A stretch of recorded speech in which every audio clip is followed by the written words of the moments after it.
December Wednesday in Leeds, and the city centre was the usual bustling metropolis.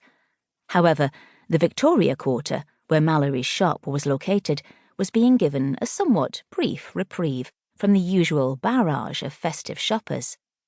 Sitting in her usual place by the window, she huffed as she watched a swooning couple canoodling whilst browsing the display of lingerie in the boutique opposite. She slapped her hands on her thighs and turned to one of the stuffed bears on the shelf beside her. "Sod this for a game of soldiers, Mr. Fluffs. I think I need a break." Obviously, the pensive-looking, handmade bear proffered no reply, yet she continued, "Yep, I reckon there's a tall caramel macchiato with my name on it somewhere." Grabbing her oversized bag, she chalked "back in 20 mins" on her door sign, dropped the latch, and headed out into the sea of suited business people and Christmas shoppers. As she walked, she smiled to herself, noting the vast number of preschool children who were sporting cheap red Santa hats. Gifts lovingly procured for them, she guessed, by harassed parents as bribery for good behaviour. The paved precinct area was buzzing. Mallory loved Leeds city centre, with its designer boutiques and quirky shops. At this time of year, however, there was something transcendent about the atmosphere. Maybe it was the twinkling lights strung from building to building, or the way that each and every shop was decked in sparkling silvers and gregarious golds. The myriad Christmas songs being played in numerous outlets, all out of sync with one another, were an assault on the senses. The stalls laid out down the centre of the precinct were vying for the attention of passers-by with their brightly coloured gifts and trinkets. A delicious aroma of roast chestnuts wafted through the chilled air and into Mallory's nostrils, making her tummy grumble. She rounded the corner, heading for her favourite coffee shop, when suddenly she involuntarily lurched forward. The stiletto heel of her inappropriate-for-winter shoe had become lodged in between two paving slabs, sending her and her belongings hurtling into the arms of a passing stranger. "Whoa there!" The startled man grabbed for Mallory in a bid to stop her inevitable collision with the pavement.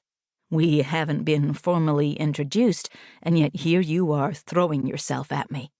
He laughed.